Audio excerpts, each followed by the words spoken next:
தமிழ்நாடு பட்ஜெட்டில் விசைத்தறியை நவீனப்படுத்த 50 கோடி ரூபாய் ஒதுக்கீடு செய்ததற்கு விசைத்தறியாளர்கள் வரவேற்பு தெரிவித்துள்ளனர். மேலும் கச்சா பொருத்தியை ஏற்றுமதி தடை செய்ய வேண்டும் என்றும் அவர்கள் கோரிக்கை விடுத்துள்ளார்கள். விசைத்தறி தொழிலுக்கு நவீனப்படுத்துவதற்காக 50 கோடி ரூபாய் ஒதுக்கியிருக்கின்றார்கள். அதற்காக விசைத்தறி தொழில் சார்பில் பாராட்டுகளை தெரிவித்துக் கொள்கின்றோம். விசைத்தறி தொழில் தமிழ்நாட்டில் தான் முதலாவதாக இருக்கின்றது பருத்தி உற்பத்தியிலே. அதே சமயத்திலே பருத்தி துணி உற்பத்தியிலும் சரி, ஆடை ஏற்றுமதியிலும் சரி, தமிழ்நாடு தான் முதலாக இருக்கின்றது. அதற்கு குறிப்பாக விசைத்தறி தொழில் தான் அதற்கு சாதாரணமாக இருக்கின்றது.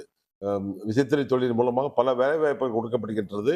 தமிழ்நாட்டிலே அதிகமாக பெரிய தொழில் என்னவென்று சொன்னால் விசைத்தறி தொழில் தான். 30 கோடி ரூபா விசைத்தறி மேம்பாட்டுக்காக ஒதுக்கி அதில் வருஷம் 3000 தறியை நவீனமாக்குறது. அதாவது சாதா தறியை நாடாளா தறியாக உருவாக்கி அதில் 6 கலர் கொண்ட அக்குமுலேட்டர் வச்சு டக்கின் வச்சு பண்ணுறதுக்கு முதற்கட்டமாக பண்ணியிருக்காங்க. இது எங்களுக்கு பெரிய வரவேற்பு கொண்டு வந்திருக்கோம். ஏன்னா அழிந்து வரும் விசைத்தறியை காப்பாற்றுறதுக்கு அரசு முதற்கட்டமாக முதற் முயற்சி எடுத்திருக்கிறாங்க. இதுக்கு நாங்கள் வரவேற்கிறோம். அதே மாதிரி பார்த்திங்கன்னா 20 கோடி ரூபா எங்களோட கட்டமைப்பு மற்றும் ஸ்கில் டெவலப்மெண்ட்டுக்கு ஒரு 20 கோடி ஒதுக்கியிருக்காங்க.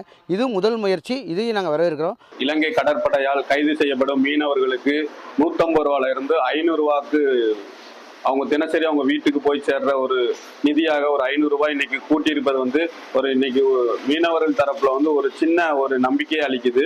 ஆனாலும் இந்த விசைப்படகு உரிமையாளர்களுக்கு இதுக்கான ஒரு சரியான ஒரு உயர்வு கொடுக்கணும், அவங்களுக்கான ஒரு மானியத்தை கொடுக்கணும். உடனுக்குடன் செய்திகளை தெரிந்து கொள்ள சன் நியூஸ் பெல் ஐகானை கிளிக் பண்ணுங்க.